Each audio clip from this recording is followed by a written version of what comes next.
რომ ქვემო ქართლის რეგიონში უკვე მერამდენე წელია მიმდინარეობს ქართული ენის შესწავლის პროგრამის განხორციელება. ამ პროგრამას ჯერ კიდევ 1994 წელს ბატონ ლევან მამალაძემ თავის თანამოაზრეებთან ერთად ჩაუყარა საფუძველი.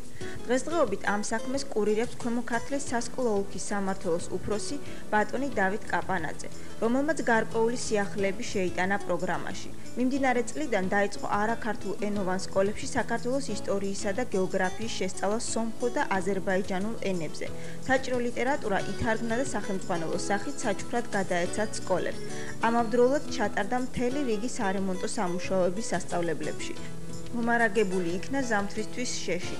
ესე იგი მაქსიმალური პირობები შეიქმნა სასწავლო პროცესის მიმდინარეობისათვის.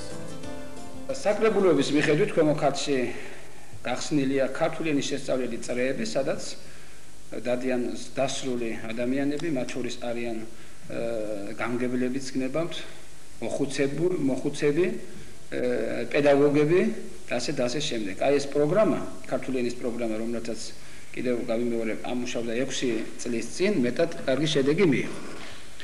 დავიწყეთ, აუცილებლად აღსანიშნავია ისიც, რომ გარდამნის რაიონის სოფელ ყალაჯალარსა და ფონიჭალაში გავხსენით ქართული სექტორი, სადაც 23 მოსწავლეა ყალაჯალარში, 16 მოსწავლიანი ფონიჭალაში. უკვე პირველი კლასი დავიწყეთ ქართული. ანალოგიურად გახლავთ გარდამნის რაიონის სოფელ მუღანოსა და მარნეულის მეოთხე ბაგა ბაღებში უკვე არის ქართული ჯგუფები. მოთხოვნილებაა თვითონ მათი რომ ქართულ ენაზე ისწავლონ მათმა. აი ეს პირველი ეტაპები და გეგმა გვაქვს რომ ეს ბავშვები ვინც საბავშვო ბაღში არიან პირველ კლასში გადადიან, პირველ კლასელები მეორე კლასში გადადიან და ჩვენ გვაქვს გაკეთებული გრძელვადიანი პროგრამა, რომელიცაც მოიცავს 2015 წელს, რომელსაც აი ამ პერიოდში ქვემო ქართლში ყველა შეიძლება სახელმწიფო ენაზე საუბარი.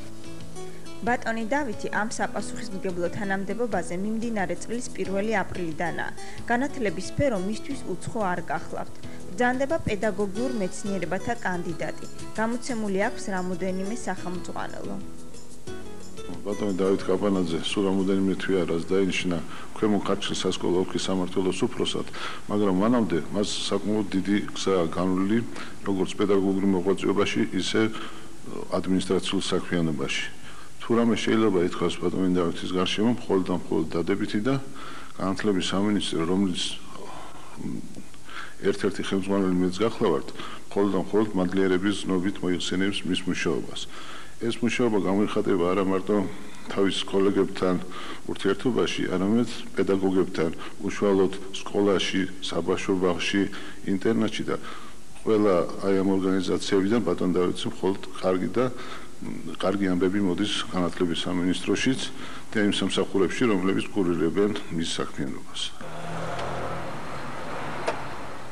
მე ძალიან კარგად ვიცნობ ამ ადამიანის განვლილი გზას და თუ შეიძლება ითქვას საერთოდ რომ განვლილი გზის მიხედვით იმ შედეგების მიხედვით რომელიც ადამიანს აქვს შეიძლება დაიკავოს რომელიმე პოსტი ამ შემთხვევაში ჩვენ გვაქვს აი აბსოლუტურად უნიკალურ შემთხვევასთან ადგილი როდესაც ადამიანს აქვს გამოცდილება როგორც სახელმწიფო სტრუქტურებში და სახელმწიფო სტრუქტურებში და განათლების სისტემაში მუშაობის ასევე უნიკალური გამოცდილება შეიძინა კერძო სექტორში მუშაობის ამ შემთხვევაში თამამად შეიძლება ითქვას რომ შეიძლება განზოგადდეს ამ ადამიანის გზა საერთოდ მისი მოღვაწეობის ყველა ეტაპი და სამაგალითო გახდეს როგორ შეიძლება ყველაზე რთულ და თითქოს გამოსავალი რომ არ არის ისეთ მომენტშიც კი მოიძებნოს ოპტიმალური გადაწყვეტილება, მოიძებნოს ცხოვრების ისეთი გზა და ისეთი ფორმა, როდესაც პედაგოგმა არ უნდა უღალატოს თავის ყველაზე უმთავრეს პრინციპს და შეძლოს რომ თითქმის არაფრისგანაც კი შექმნას საკმაოდ მნიშვნელოვანი დაწესებულებები და ორგანიზაციები. პარალელურად ბატონი დავითი სკოლა ჩირაღნის დირექტორია, სადაც დანერგილი აქვს სწავლის თანამედროვე სისტემა. არიან ძალიან თავისუფალი და სხვათა შორის ამ თავისუფლებას არ ზრდიან უზრდელობაში. არიან თავისუფალი, შეუძლია თავისუფლად ესაუბრონ პედაგოგსაც, დირექტორსაც, ჩემთან შემოვიდნენ ნებისმიერ წუთში კაბინეტში, როცა ამ დროს ჩემი თაობა ამას ვერ ახერხებთ. აი ესეთი დიდი მნიშვნელოვანი განსხვავება. ყოფილა თუ არა რომ მოსწავლეს რაღაც საინტერესო ორიგინალური რამე შემოეთავაზებინოს თქვენთვის. კი, აი მაგალითად ჩემ სკოლაში ნამდვილად მოუფიქრებიათ ბავშვებს, აი მაგალითად შასანდელი მე-9 კლასი. შემოდის და მეუბნებიან. ჩვენ გვაქვს ფარული კამერა, თუ შეიძლება მასწავლებლები ჩავწეროთ და შემდგომ გამოშვების საღამოზე მე-9 კლასის დამზადოთ და ვაჩვენოთ. მე მივეცი უფლება. ეს მართლაც ორიგინალური იყო, ძალიან ლამაზი ის გამოგვივიდა. ესეთ და სხვები გნებავთ აი თვითონ სპექტაკლი დავდგათ, მოვიდნენ და მითხრეს ჩვენ უკვე სცენარი დავწერეთ, მზათვას, წამაკითხეს სცენარი, უკვე განაწილებული როლები და თუ მოგწევ უფლებას რომ გავაკეთოთ. და ბევრი საოცარი რაღაცები. თვითონ ექსკურსიებზე როცა გავდივარ ხოლმე მათთან ერთად, მოდიან და მითხრათ ჩვენ გვინდა ახლა ეს გავაკეთოთ. ესე იგი ფიქრობენ და მე მოდიან ჩემთან გამზადებული მასალით მოდიან ხოლმე. და მეუბნებიან, ვიქნებით თუ არა თანახმად. დავით კაპანაძე 98-2002 წლებში გახლდათ რუსთავის საკრებულოს წევრი, სადაც სოციალურ საკითხთა კომისიის თავმჯდომარე იყო. კარგად და თკბილად ვიგონებ, მიუხედავად ძალიან დაძაბული მუშაობისა. ბევრი პოზიცია, მაგრამ რაცაც მე ვახცევდი ჩემს კომისიაში, გახლდათ ის რომ ოპოზიცია და პოზიცია იქ არ ვიყავით, ჩვენ ვიყავით ქალაქისათვის და ვაკეთებდით ქალაქისათვის და რაც მე ღირეული გავაკეთე ამ პერიოდში ეს არის ერთი რომ საგანმანათლებლო ისტორია გამოვიკვლიე და გამოვეცი წიგნის სახით. ბატონი დავითი წარმოშობით ჭიათურიდან გახლავთ. მერვე კლასიდან სწავლა თბილისის კომაროვის სახელობის სკოლაში დაიწყო. მისი დამოუკიდებელი ცხოვრების გზაც სწორედ აქ იწყება. კურიოზები ძალიან ბევრი მოხვედრილა, მაგრამ მინდა ერთი რამ გავიხსენო. ჯერ კიდევ ბავშვი ვიყავი, ალბათ ეს ყველაზე მერვე კლასში, როცა რაიონიდან ჩამოვდივარ კომაროვის სკოლაში და შაფათბირეს ბრუნდები ხოლმე ყოველთვის რაიონში, ჩემოდნი და ჩვენი ერთ დღეს როცა მივდივარ რაიონში, ვხედავ ხალხია შეჯგუფებული. და ინტერესით მივედი რა ხდება და პატარა ბავშვი არის წაქცეული ველოსიპედით, გადმოდის ეს სისხლი ყვირის, მიშველი კაციშვილი არ შველის. გარშემო ბევრი ხალხი გავარღვდი ეს ხალხი, დავაგდე ჩემოდანი, მივედი წამოვაყენე და ვიღაცა ვთქლა თავში, ხელში თურმე გადაღება ყოფილა ასეთი და მე გადაღება ჩაუშალე ასე. თბილისის სახელმწიფო უნივერსიტეტის მექანიკა-მათემატიკის ფაკულტეტის დამთავრების შემდეგ დავითი ახლად დაოჯახებული რუსთავში ჩამოდის საცხოვრებლად. ყველაზე მთავარს კი იმას გავიხსენებ, რომ ერთხელ მივდივართ კორტებთან და ეგ საკოლმეურნეო ბაზართან ყვავილების ვაჭრობა მიმდინარეობდა და რომ გავიარეთ, მითხრა, ერთი წუთით ნინო თუ შეიძლება. ანუ მე ვთქვი, რამე ისეთი პრობლემული წარმოიშვა მის წინაშე და დაველოდე.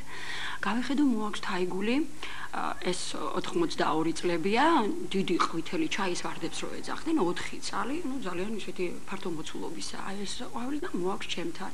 რა თქმა უნდა არ მომეწონა მე ეს თაიგული და მე რო უთხარი დათო, 100 ტიკლი არ უნდა მომიტანო, რაც შეიძლება უფრო პატარა კოკორი უნდა ქონდეს, უფრო მაღალი ღერო უნდა იყოს. მის შემდეგ, ესე იგი მთელი 3 წელი სანამდე გავყვებოდი, ყოველთვის მოქონდა ხოლმე ძალიან დიდი ისეთი შავი ვარდები. ეს იმდენად გაჩუქეს და იმდენად კი, აბა გაჩუქეს, იმდენად ხშირი იყო მასში უკვე რომ სიდედრთანაც კი არ მოდიოდა ყვავილების გარეშე. ბატონი დავითის სტუდენტობის დროინდელი მოთხრობები და პროზაული ჩანაწერები იმ დროისათვის ცნობილ ჟურნალ-გაზეთებში პერიოდულად ქვეყნდებოდა. დღესდღეობით დატვირთული სამუშაო დღის მიუხედავად, მაინც ახერხებს დროის გარკვეული პერიოდი შვილებს მხატვრულ ლიტერატურას და მეგობრებსაც დაუთმოს. ვეფხისტყაოსანის კითხვა დავამთავრე ახლა ერთი კვირის წინათ, იყო მილიონჯერ მაგ შეიძლება ასე ითქვას საკითხული, მაგრამ ერთი კვირის წინათ როცა კიდე სხვა თვალით შევხედე. მიყვარს ეს კითხვა, ეს არის ჩემი თავისუფალი დრო და ჩემს მეგობრებთან ერთად ზდომა, გასეირნება, ჯაბაასი, ზედაც ჩემი მეგობრები სკოლის დირექტორები არიან, რუსთავის სკოლის დირექტორები და მათთან შეხვედრები და ბაასი. ბატონ დავითს ახლა თანამდებობა, სკოლა, ძალიან დატვირთული დღის რეჟიმი აქვს, მაგრამ ის ყოველთვის ნახულობს ჩემთვის და მეგობრებისთვის დროს. თავისუფალ დროს ერთად ვართ. ეს არის ძალიან ხალისიანი, იუმორით სავსე და ინტელექტით გამორჩეული პიროვნება და ყველაზე ხაზგასასმელი კარგი მეგობარი, იდეალური მეგობარი, რომ არ შეიძლება ჩვენ ვკამათობთ, ვდაობთ კიდევაც. ზოგჯერ მე ჩემი არ მოეწონება, ზოგჯერ მე რაღაც შეიძლება რაღაც შტრიხი შევიტანო მის იმაში, მაგრამ ყოველთვის მივდივართ კონსესუამდე, მივდივართ შეთანხმებამდე და ეს პიროვნება არ ვიცი, ალბათ ერთეულების ხვედრია ბუნებისგან დაჯილდოებული იყო ყველაფრით ასე ჩამოყალიბებული.